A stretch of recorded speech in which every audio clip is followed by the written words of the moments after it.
नमस्कार दोस्तों, आप सभी लोगों का स्वागत है हमारे चैनल टारगेट एग्जाम कंपटीशन में। दोस्तों हम बात करेंगे UP triple SC forest guard exam 2021 के बारे में। जैसा कि एग्ज़ाम डेट दोस्तों आपका जो नोटिस आया था उस पर पता चला कि आपका एग्ज़ाम दिसंबर में होने वाला है। दिसंबर में आपका एग्ज़ाम होगा। अब हम लाए हैं हिंदी के टॉपिक है ये वर्णमाला का, जो कि इस वीडियो में पूरा कंप्लीट कर देंगे, बहुत छोटी सी वीडियो में, और आपको पूरा अच्छी तरीके से समझ में आ जाएगा। तो चलिए हम वीडियो शुरू करते हैं दोस्तों।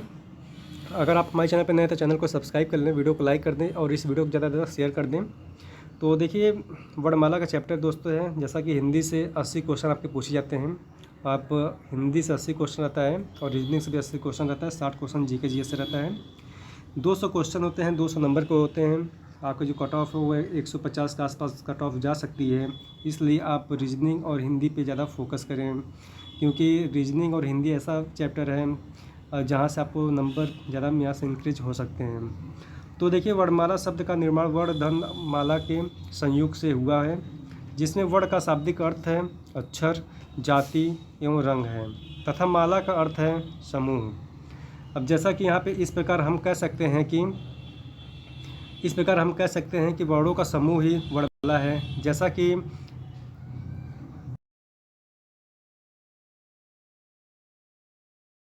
रंग होते हैं आते हैं और माला में आपका समूह होता है, जैसा कि मालों का समूह होता है, ये आपका माला हो जाता है। हिंदी में इनकी संख्याएं जो हैं कि 52 हैं। इनके हिंदी में कुल संख्याएं जो वर्णमाला की 52 हैं। परिभाषा चलिए हम देख लेते हैं। परिभाषा इनकी 4 परिभाषा यहाँ पे बताई गई है। जो आपको ऑप्शन मिल जाएगा परीक्षा में वो आप टिक लगा देंगे। वर्णों के व्यवस्थित क्रम एवं क्रमबद्ध एवं समूह को वर्णमाला कहते हैं। वर्णों के व्यवस्थित समूह को वर्णमाला कहते हैं। वर्णों के व्यवस्थित समूह को वर्णमाला कहते हैं। अक्षरों के समूह को वर्णमाला कहते हैं। ध्वनियों के समूह को वर्णमाला कहते हैं। अगर इनमें से आपको कोई ऑप्शन मिल जाए एग्जाम में तो आप यहाँ पे मतलब टिक लगा देंगे। और सबसे अगर इनमें से अगर दो ऑप्शन मिल जाए तो सबसे पहले आप जो ए वाला ऑप्शन इसको लगा देंगे, वर्णों को व्यवस्थित एवं क्रमबद्ध समूह को वर्णमाला कहते हैं। ये आपका बहुत तगड़ा रहता है ऑप्शन। अब देखिए ध्वनि जिसको हम बोला जाए एवं सुना जाए उसे ध्वनि कहते हैं। वर्ण कहते हैं वर्ण धन स्वर रहित व्यंजन, जैसा कि अ आ क ख ग, ये आपका वर्ण व्यंजन हो जाते हैं। वर्ण स्वर धन स्वर रहित व्यंजन हो जाते हैं। अक्षर आपके हो जाते हैं स्वर धन स्वर जब मिलकर सहित व्यंजन अ आ ए च छ ज, ये आपके अक्षर हो जाते हैं। अब जैसा कि आमलक आप लोग देख रहे हैं कि आमलक वर्ण है, वर्ण और अक्षर, जैसा कि 7 वर्ण होते हैं, 4 अक्षर होते हैं। जैसा कि कमल में 4 वर्ण जो है कि 6 है और अक्षर 3 है। जैसा कि क धन अ धन म धन अ धन ल धन अ, इस प्रकार से आपका 6 वर्ण हो जाते हैं। और अगर अक्षर देखेंगे तो क धन म धन ल कमल, ये कब 3 अक्षर हो जाते हैं। अब देखिए दोस्तों वर्णमाला के भेद। वर्णमाला के 2 भेद होते हैं, जैसा कि आप सभी लोगों को पता है, आप पहले भी पढ़ चुके होंगे।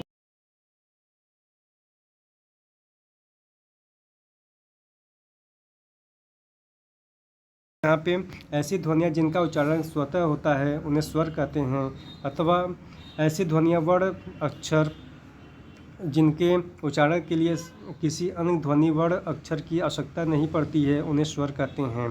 हिंदी में स्वरों की संख्या 11 होती है। जैसा कि स्वर होते हैं आपके, ये आप लोग देख सकते हैं। हिंदी में स्वर 11 होते हैं, जैसा कि आ ई उ ऊ, ऋषि ए ओ। जैसा कि अमात्रिक वर्ण स्वर होते हैं। अ जो होता है उदासीन वर्ण होता है। अ जो शहीद वर्ण होता है। और अ जो है अदृश्य वर्ण होता है। वर्ण जो कि 52 होते हैं। मात्रा के आधार पर स्वरों की संख्या 10 होती है। स्वरों का विभाजन, चलिए इसको थोड़ा देख लेते हैं। अब देखिए स्वरों का विभाजन है दोस्तों। यहाँ पे व्युत्पत्ति उत्पत्ति के आधार पर स्वर 2 होते हैं। मूल स्वर होते हैं, जैसा कि मूल स्वर ऐसे स्वर जिनका निर्माण किसी स्वर की सहायता से नहीं होता है उन्हें मूल स्वर कहते हैं। इनकी संख्या 4 होती है, जैसा कि अ ई उ ऋषि, ये आपके जो कि मूल स्वर होते हैं। नैसर्गिक प्राकृतिक। अब देखिए जो यौगिक, जो दूसरा है यौगिक संधि एवं संध्य स्वर होते हैं, 7 होते हैं, जैसा कि आ ई उ ए ओ। दीर्घ स्वर ये होते हैं। यौगिक स्वर जो होते हैं दीर्घ स्वर होते हैं, जैसा कि ये ए और ये ओ, ये गुण संधि होती है। वृद्धि संधि आपकी होती है ए और ओ, आपकी वृद्धि संधि होती है। उच्चारण काल, मात्रा, समय के आधार पर स्वर भेद। और जैसा कि क दिया गया है, एक मात्रिक ह्रस्व, मूल, प्राथमिक, छोटा, लघु स्वर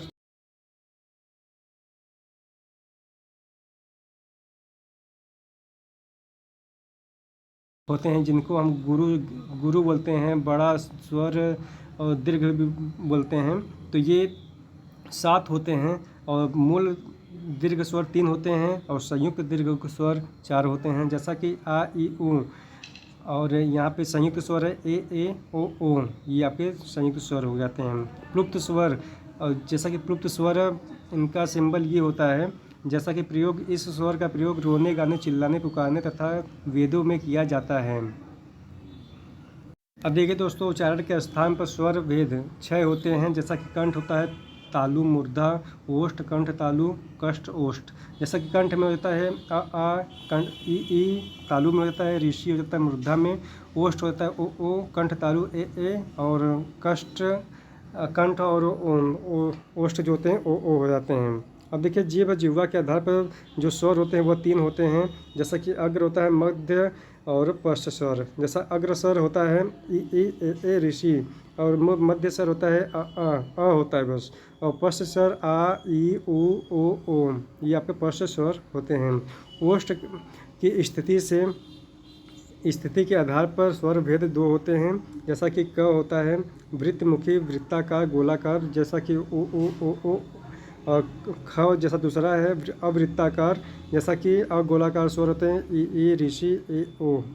अब देखिए, मुख विवरण के आधार पर स्वर भेद 4 होते हैं, जैसा कि यहाँ पे दिया गया है। क वाला स्रवित मतलब बंद ई, ओ, ऋषि, ए स्रवित होता है, अर्ध स्रवित होते हैं आधा बंद, जैसा कि ए, ओ, और विरवित होते हैं आ जैसा खुला हुआ।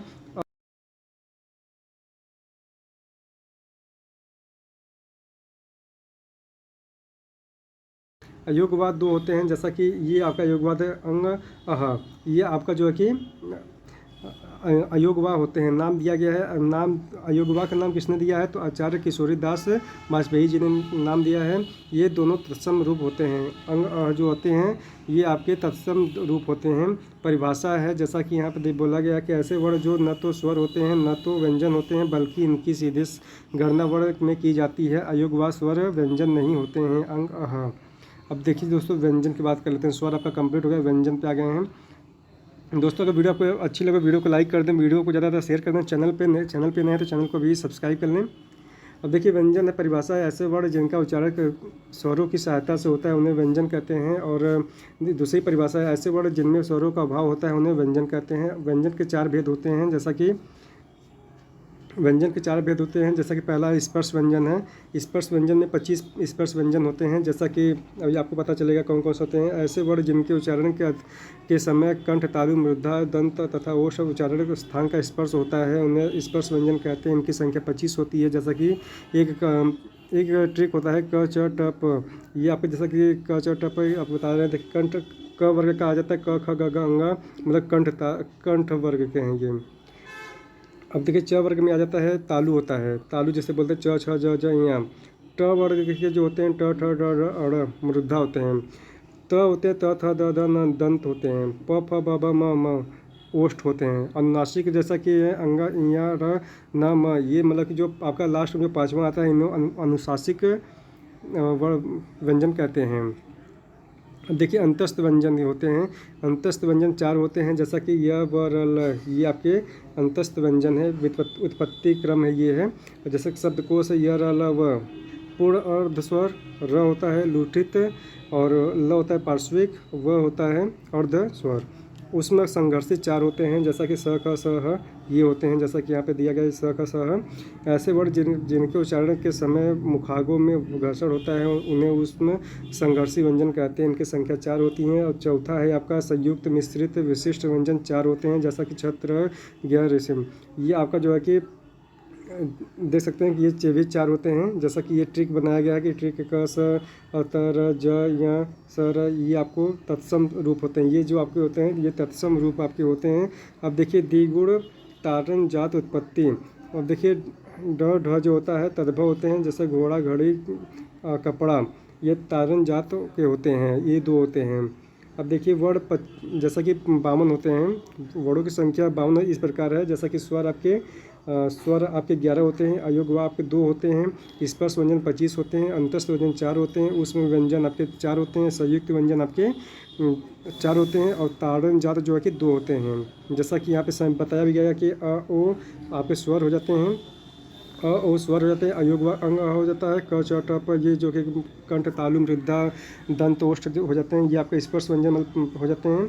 अब 25 हो जाते हैं, अंतस्थ व्यंजन य र ल व ये आपके अंतस्थ व्यंजन हो जाते हैं, और स ख स ह जो आपको उसमें व्यंजन हो जाते हैं, छ त्र जैसा ये आपके संयुक्त व्यंजन हो जाते हैं, और ड ढ जो है कि आपके तारण जात हो जाते हैं। 11 + 2 25 + 4 4 4 2 25 वर्ड आपके इस प्रकार से हो जाते हैं। आगत वर्ड, मेहमान वर्ड, विदेशी वर्षा 6 होते हैं। जैसा कि यहाँ पे बताया गया है, आप लोग देख सकते हैं कि काफ़ी, टॉफ़ी, नॉलेज, कॉलेज ये आपके जो है कि विदेशी वर्ड होते हैं। जैसा कि वर्ड और स्वर 1 होते हैं, 5 व्यंजन होते हैं, आ अंग्रेजी और क ख ग ज फ। और जैसा कि राजा शिव प्रसाद सिंह सितारे जी ने मतलब कि ये चीज़ बताया है, उन्होंने दिया ये चीज़।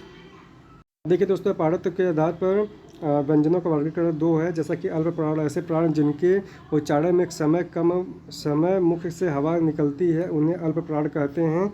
जैसा कि अभी उदाहरण आपको बताएंगे, किसी भी वर्ग का पहला, तीसरा, पाँचवा जो कि होता है, और साथ में अंतस्थ जो है कि अल्प प्राण कहलाते हैं। इनकी संख्या 19 है अल्प प्राण। जैसे कि क ख ग घ में आप क ग और अंगा को ले लेंगे और साथ में अंतस्थ व्यंजन आ जाएंगे, तो ये आपके अल्प प्राण हो जाएंगे। यानी कि 135 आप ट्रिक बना सकते हैं इसको हम। अब महाप्राण की बात कर लेते हैं। जैसा कि अब देखिए यहाँ पे अल्प प्राण जो पंडित कामता प्रसाद गुरु जी ने स्वरों की संख्या अल्प प्राण में की थी, इनके अनुसार अल्प प्राण की संख्या कुल जो संख्या है वह 30 है। महाप्राण ऐसे वर्ण जिनके उच्चारण के समय मुख से हवा अधिक निकलती है, उन्हें महाप्राण कहते हैं। जैसा कि किसी भी वर्ग का दूसरा व चौथा उसमें व्यंजन गणना महाप्राण में की जाती है। इनकी कुल संख्या 14 है। जैसा कि 2, 4 और